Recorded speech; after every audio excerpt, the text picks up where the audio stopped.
मराठा आरक्षणासाठी लढणारे मनोज जरांगे पाटील हे उपोषणानंतर सध्या बीड येथील रुग्णालयात उपचार घेत आहेत. अशातच मनोज जरांगे यांना महाविकास आघाडीत नव्याने सहभागी झालेल्या वंचित बहुजन आघाडीने मविआ नेत्यांकडे ही मागणी केली.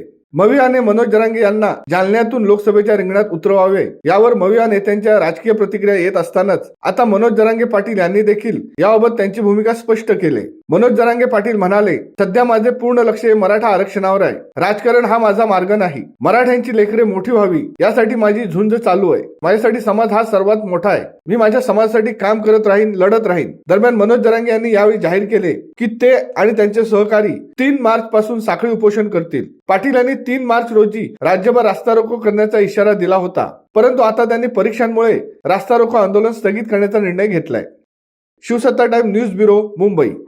दे धडक बेधडक वृत्त देणाऱ्या आपल्या शिवसत्ता टाइम्स न्यूज चॅनलला लाल बटन दाबून सबस्क्राईब करा आणि बेल आयकॉनला क्लिक करायला विसरू नका.